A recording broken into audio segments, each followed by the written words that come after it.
Today is the 6th of May. Recording in progress. Yesterday, I explained a strong momentum of mindfulness gives rise to concentration, and then discuss the characteristics, functions, and manifestation of concentration, including two types: concentration developed through Vipassana meditation, and that developed through Samatha meditation. We covered two types of eliminations of defilements: temporary elimination and elimination lasting more than a moment, while the third type remains to be discussed. At this point, I have been explaining how Vipassana meditation helps keep defilements at bay, even though the mind is not fixed on a single object continuously, unlike in Samatha meditation. There is a core principle in the practice of Vipassana meditation. Yatha Pakata Vipassana Bhiniveso in Pali means one should engage in insight meditation according to how phenomena appear. One should engage in insight meditation and Vipassana meditation according to how phenomena appear. This means that the meditator does not need to control or manipulate what arises in meditation. Instead, they observe whatever appears exactly as it is. Exactly as it is, whether it is a bodily sensation, a mental thought, a feeling, or a distraction, all are valid objects for insight, as long as they are absorbed mindfully with wisdom. The practice is not about selecting or holding onto specific experiences, but about developing clear seeing into the true nature of all phenomena. Because all physical and mental phenomena observed in this meditation form the ground of insight. Vipassana bhumi in Pali, the field in which insight grows. They serve as the basis for wisdom.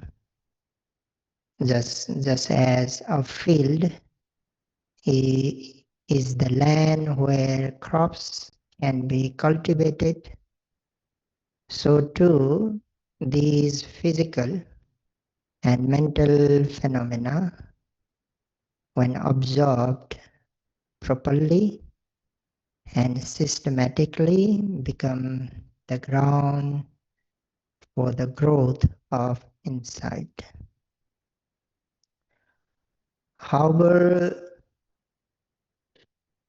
these same physical and the mental phenomena can also become the ground for defilements if they are not absorbed correctly. Just as weeds grow in a field that is neglected or poorly tended, defilements arise and multiply when mindfulness and clear comprehension are absent. But when the field is carefully cultivated, clear, tended, and maintained, it yields a healthy crop.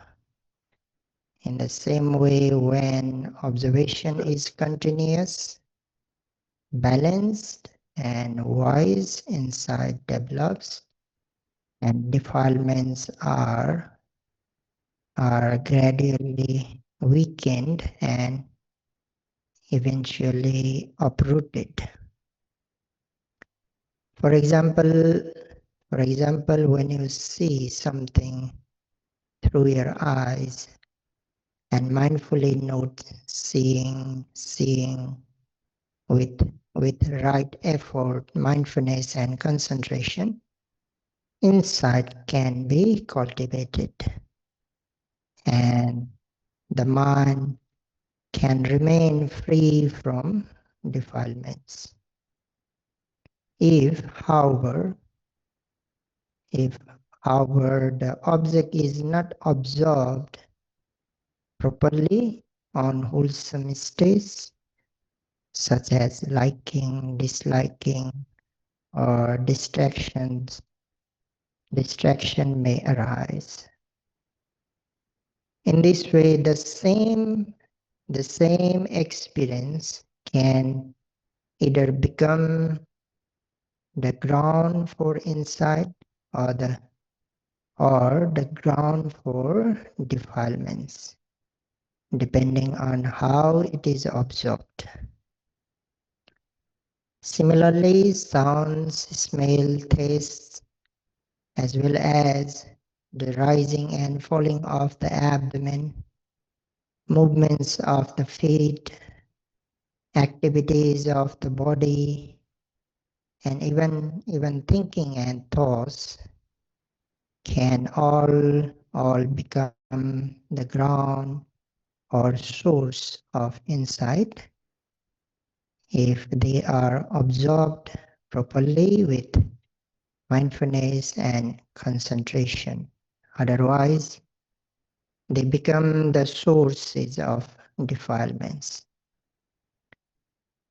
When it is said that these objects are the ground for the growth of insight, it also implies that they are the ground for the development of mindfulness and concentration.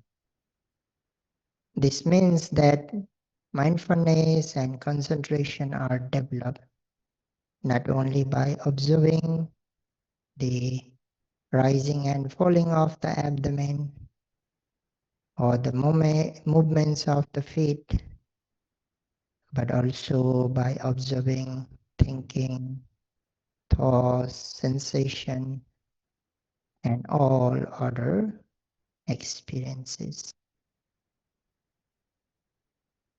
Since all phenomena are objects for mindfulness, concentration, and wisdom,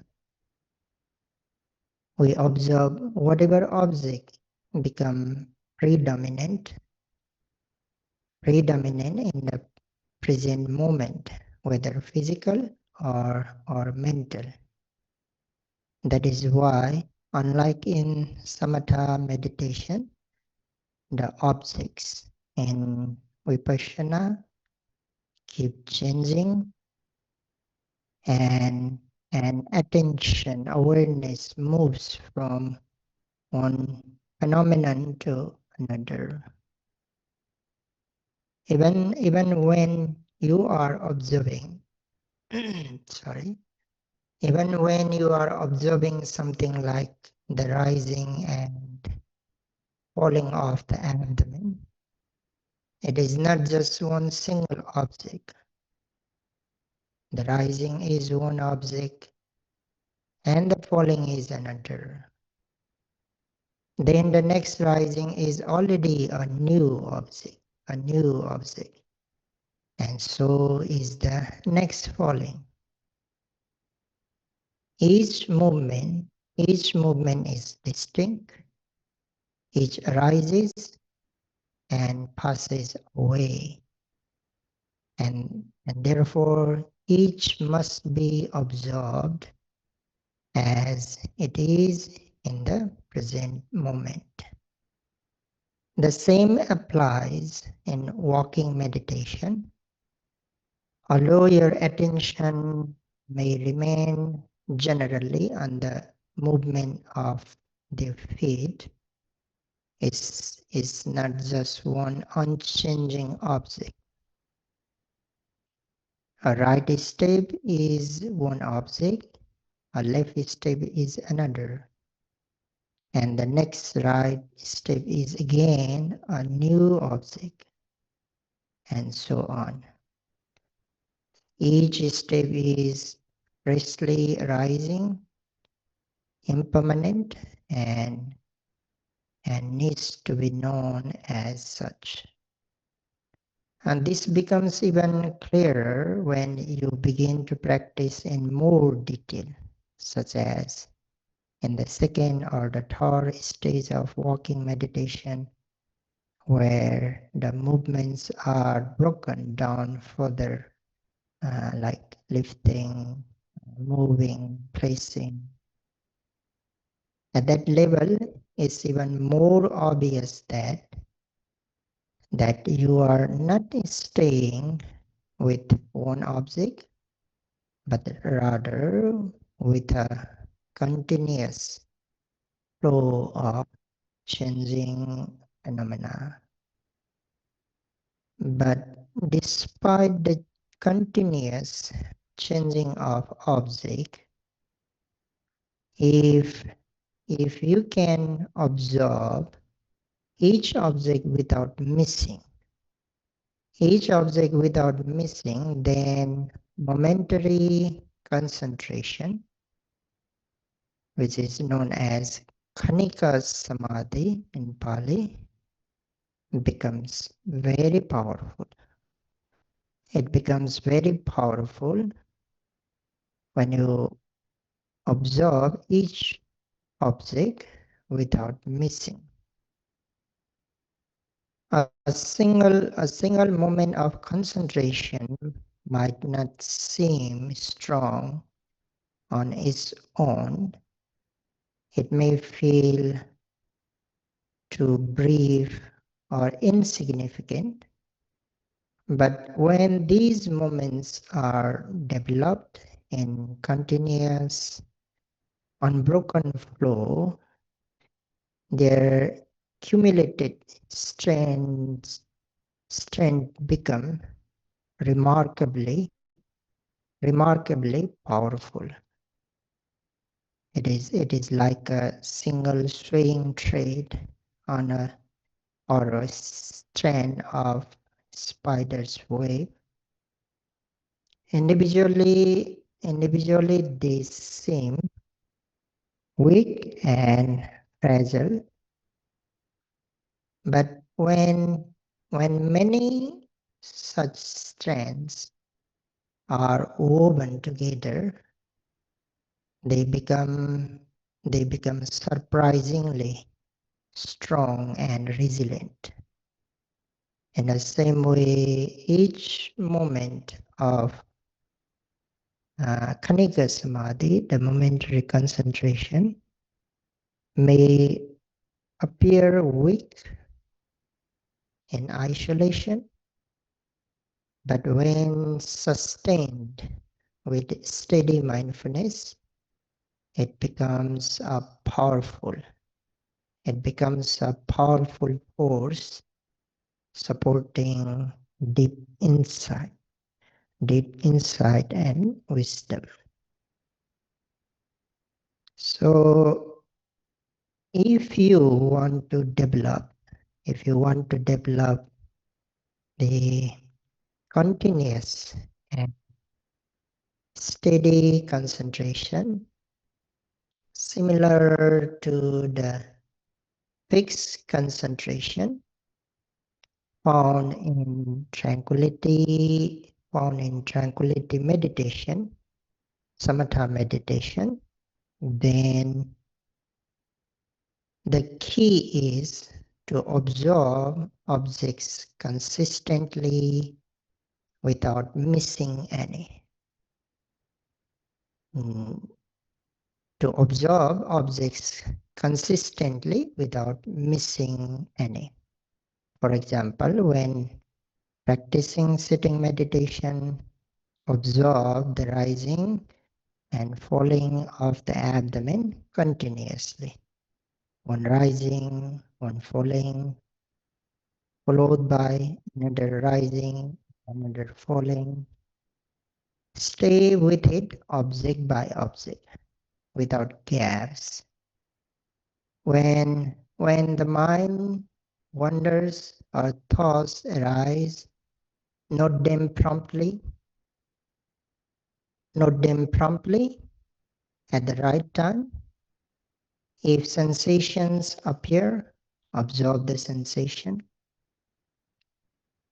In walking meditation, the same principle applies. Keep observing each step or each movement, like lifting, moving, and placing one after another with mindfulness. Don't allow gaps in awareness. Even during daily activities, from the most major actions like walking, eating, washing, to minor ones like turning the head, opening a door, reaching for something, keep observing each action as it happens without break. When this continuity of mindfulness is maintained, then your concentration becomes continuous and steady, even though the objects themselves are constantly changing. That's the nature of vipassana. The objects are impermanent, but the mindfulness and concentration remain unbroken. This is how momentary concentration, khanika samadhi, when developed continuously, gains great strength and stability, just like fixed concentration, but rooted in a clear seeing of changing reality.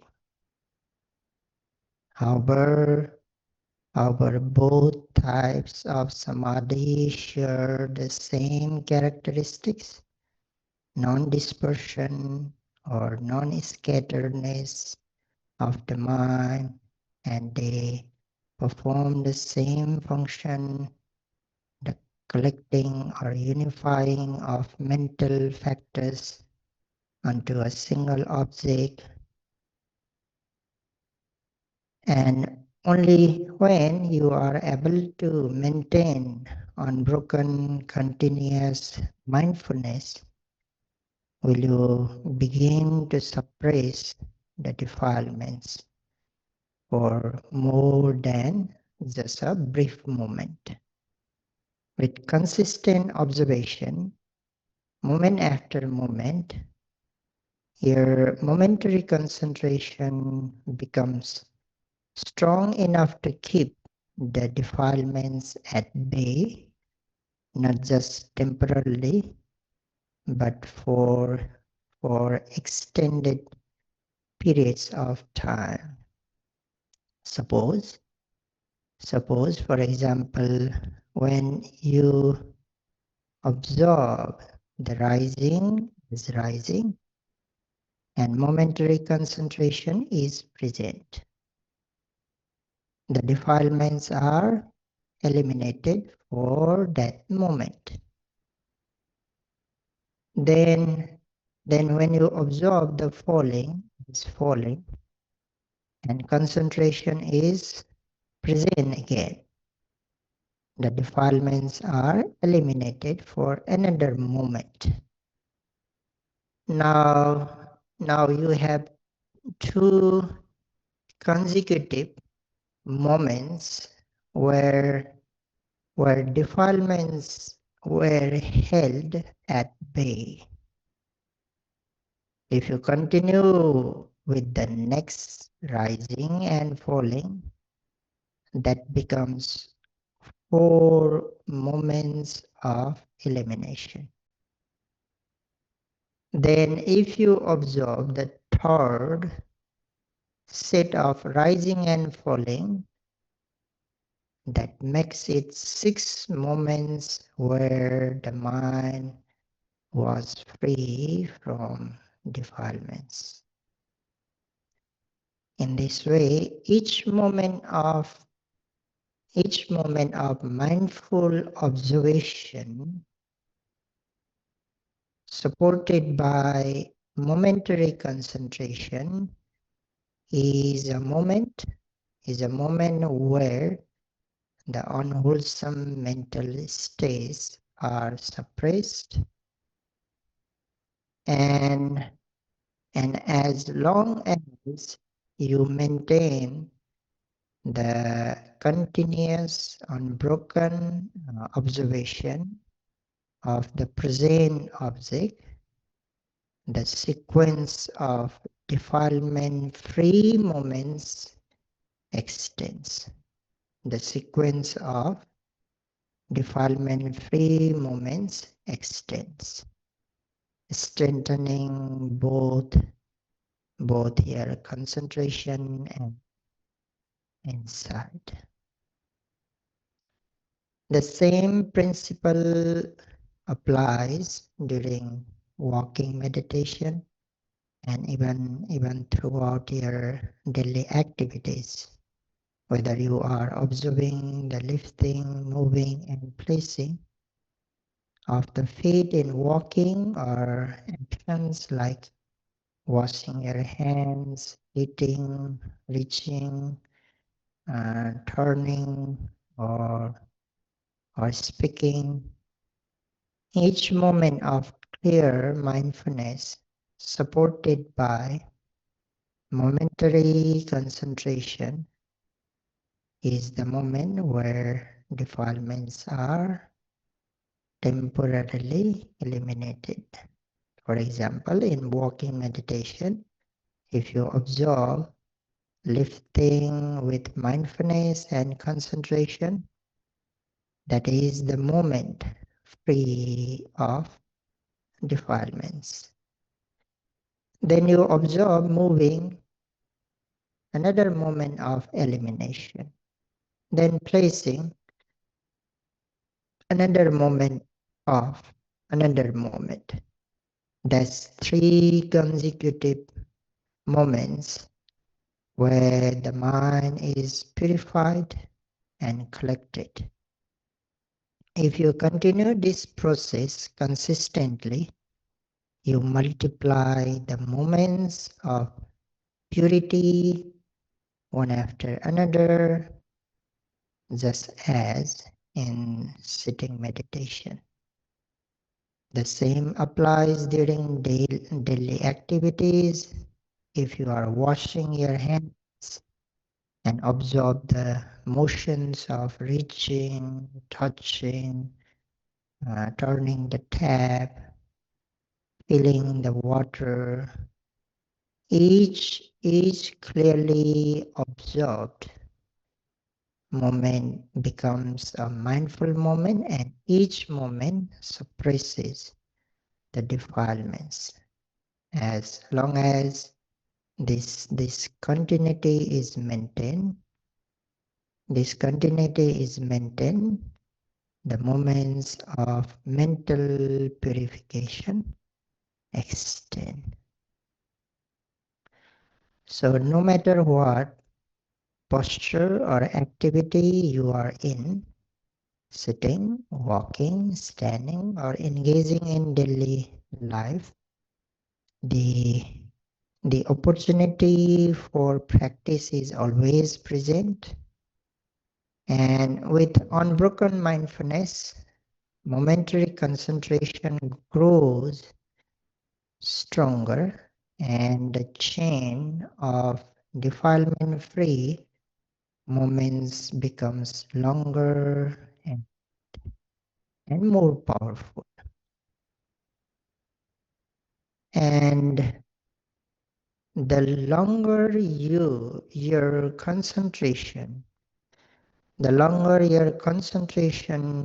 keeps the mind free from defilements, the farther away those defilements remain.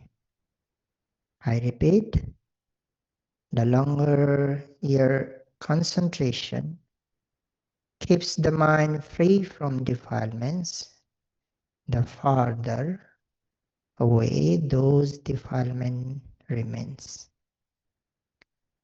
In other words, when mindfulness and momentary concentration are maintained continuously over time, not only are defilements suppressed in each moment, but their power, to re-enter the mind gradually weakens.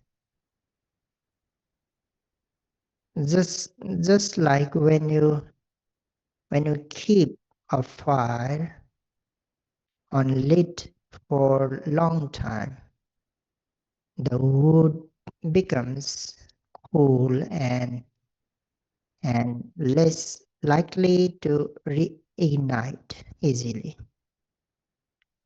Similarly, when defilements such as greed, anger, restlessness, or delusions are kept at bay for extended periods through strong continuous mindfulness, they lose momentum.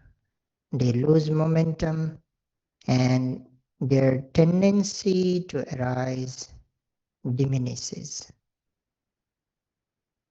The longer concentration is sustained, the deeper the suppression of the defilements become. The longer it takes for them to return, and the more distant and inactive they feel, like embers covered by ashes. The longer the mind is held in the deep stillness, the more inert the defilements become. Just like muddy water settles and clears when left undisturbed, so too thus the mind becomes pure and defilements inactive when held in unbroken mindfulness and concentration. Think think a car engine. Think of a car engine or a piece of machinery. When it runs regularly and is well maintained, it stays active, responsive, and functional. The moving parts stay lubricated, the battery stays charged, and it starts easily. But when it's left unused for a long time, it becomes dull, rusty, and inert. The battery dies while thickens, and the parts seize up. It may not even start without effort or repair. In the same way, when defilements like greed, anger, or restlessness are fed regularly through unmindful actions and reactions, they stay strong, active, and dominant in the mind. But when the mind is held in deep and sustained concentration, those same defilements become inactive and inert, like an engine that's turned off and left alone. Yes, they are still present in latent form, but they are no longer functioning or influencing the system. What we stop feeding will weaken, what we keep using becomes strong. This is the essence of meditation practice. Sustained samadhi makes the defilements inert. Repeated mindfulness prevents them from regaining power. Experienced meditators know this through their direct experience. In the early stage of practice, as soon as mindfulness is lost or the presently arising object is missed, defilements arise immediately. Because in the early stages of meditation practice, mindfulness is still weak and inconsistent. As a result, the moment mindfulness slips, even for an instant, or the currently arising object is not clearly known, defilements such as craving, aversion, restlessness, or delusion immediately arise. They arise immediately. This is not theoretical, it is something meditators observe again and again in real time. Why does this happen? Because defilements are not far away. Because defilements are not far away. They are not waiting in some distance future to arise. They are in fact constantly loitering. They are constantly loitering, hovering at the edge of our awareness, looking for any gap in attention to enter the mind. They need only the smallest opening. They need only the smallest opening, a moment of forgetfulness, a missed breath, a distracted glance for their influence to take hold.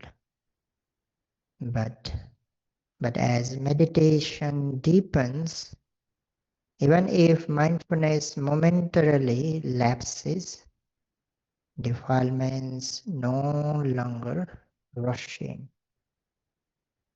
As mindfulness becomes more continuous and concentration grows stronger, the mind develops a kind of momentum toward wholesomeness.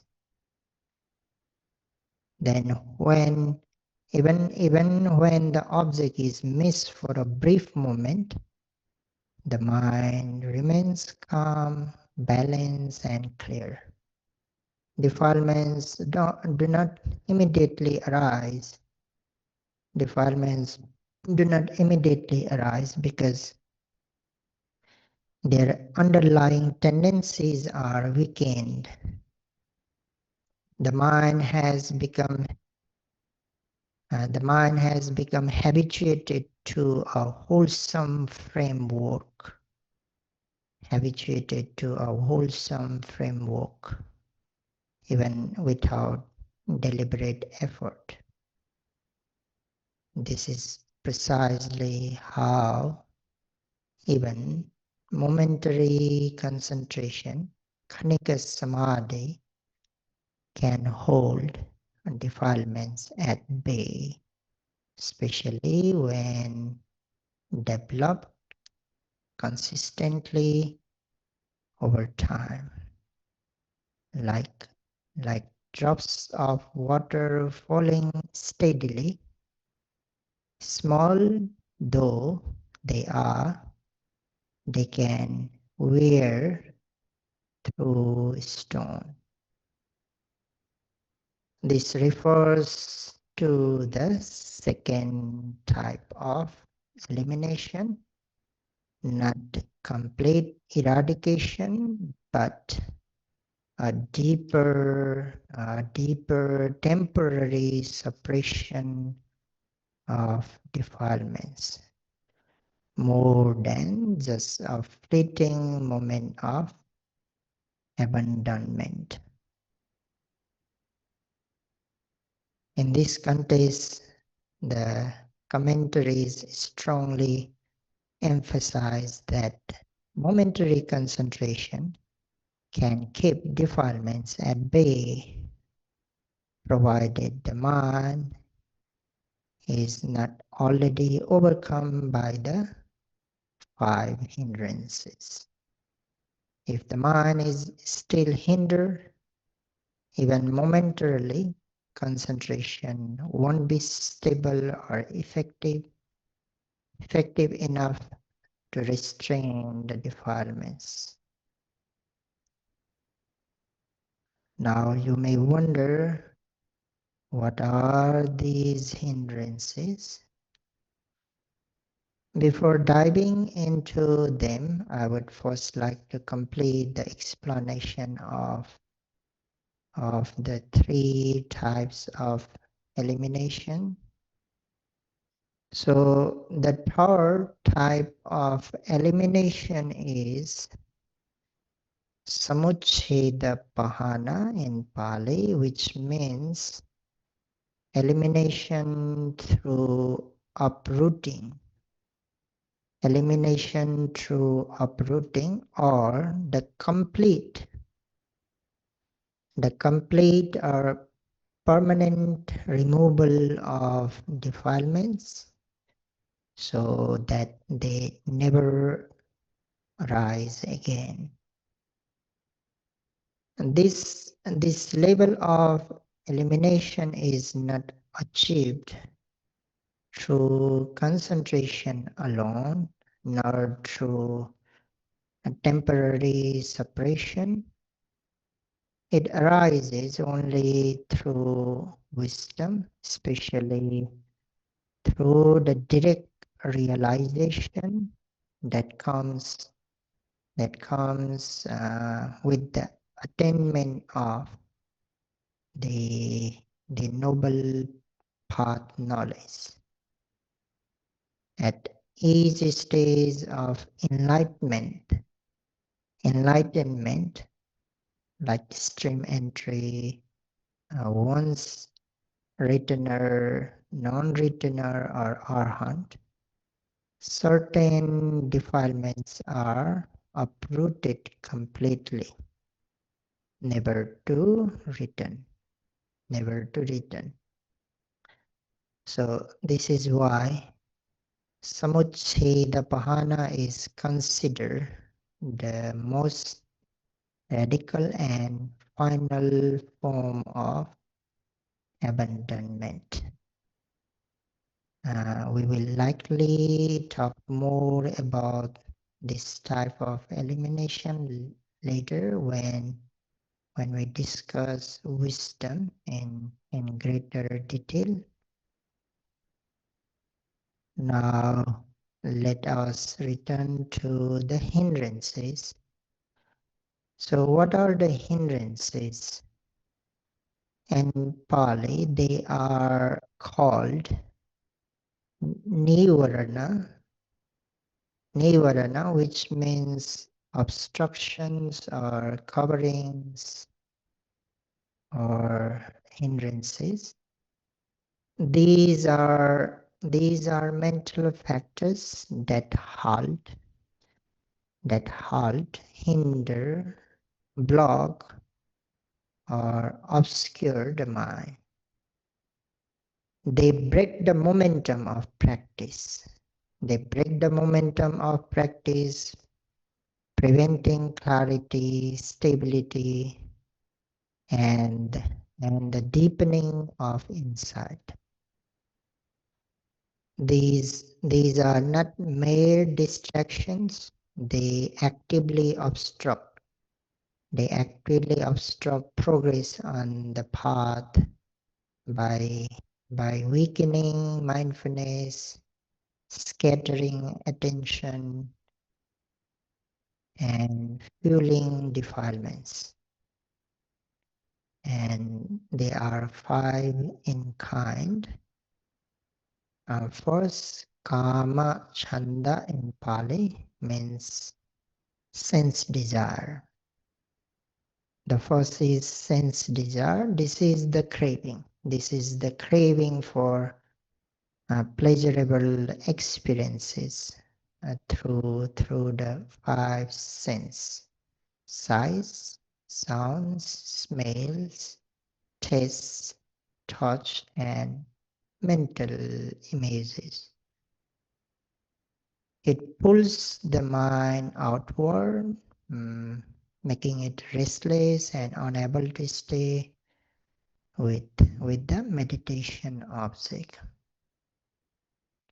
It is likened to color, just as clear water mixed with color cannot reflect our face properly. The mind stained with sense desire cannot see reality clearly. Second, vyapada in Pali, ill will or aversion. This is anger. This is anger or hatred, resentment, or any form of mental resistance. It creates tension, irritation, frustration, and mental burning. When ill will is present, the mind cannot become calm or peaceful. It is likened to steam or boiling heat. Just as boiling water cannot give a clear reflection because of the heat, because of the steam and agitation, a mind disturbed by anger, ill will, or aversion cannot see things as they really are. Third, slot and turple, Tina Mida in Pali. This refers to dullness, heaviness of the body and mind, laziness or lack of energy. It causes mental fogginess or weak awareness during meditation, and it is likened to moss covering water. Although the water may appear still, nothing can be seen clearly through it. In the same way, a dull mind lacks clarity and alertness. Fourth, restlessness and remorse. Udacha kukucha in Pali. It is mental restlessness is mental agitation and distraction, while remorse is worry or guilt over past actions. Together, they make the mind unsettled, scatter, and unable to concentrate.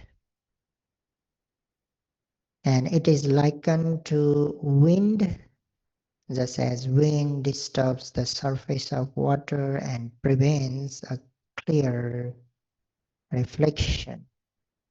An agitated mind cannot remain stable or focused. Fifth and the last is doubt, vichikicha in Pali. This is skeptical doubt or inner uncertainty regarding the practice, regarding the teacher, the teachings, or one's own ability. Doubt weakens confidence and prevents wholehearted effort. It is likened to mud and darkness, just as muddy water kept in darkness cannot reveal a clear reflection but just creates the doubt. A mind clouded by doubt cannot see reality clearly. Now the question is, how do we eliminate them? The best approach is prevention. Again, prevention. We have been talking about prevention and cure from the very first day. So here too, the best approach is prevention. Just as we try our best to prevent other defilements, similarly, we should try our best to prevent from arising these hindrances. So how do we prevent the hindrances from arising? Through the development of unbroken mindfulness and sustained concentration. As long as mindfulness and concentration are being cultivated continuously, the hindrances have no opportunity to arise. And in other words, when you consistently develop the mental antidotes to each hindrance, the hindrances lose their power. If the corresponding wholesome mental factors are present, the unwholesome one cannot gain a foothold. And those mental antidotes are none other than the jhanic factors, the 5 jhanic factors. Today I will only talk in brief. Tomorrow I will explain each of them. The 5 jhanic factors are Vitaka. The first is Vitaka, the initial application, practically known as aiming factor, aiming mental factor that aims the aims at meditative object. Second, Vichara, sustained application. Sustained application, which stays connected with the meditative object and investigates the object. Third, piti, rapture, a bright, uplifting mental energy that gladdens the mind. Fourth, sukha, mental bliss or happiness, a deep pleasing feeling of contentment and ease. And fifth, ekagata, one-pointedness or unification of mind. So mind becomes unified, steady, and undisturbed when one-pointedness is present. And although the jhanic factors are known as the mental factors of absorption, they are also present and active during Vipassana meditation. So tomorrow I will explain how these jhanic factors are present during Vipassana meditation and how they play the role of antidotes uh, to the 5 hindrances and how we can they prevent and cure the 5 hindrances. So we will discuss tomorrow. For today, by application of sufficient effort, may you be able to observe the presently arising either physical or the mental objects continuously with mindfulness and concentration. By observing continuously and consistently, may you be able to eliminate the defilements momentarily as well as more than a moment. May you be able to keep the defilements at bay.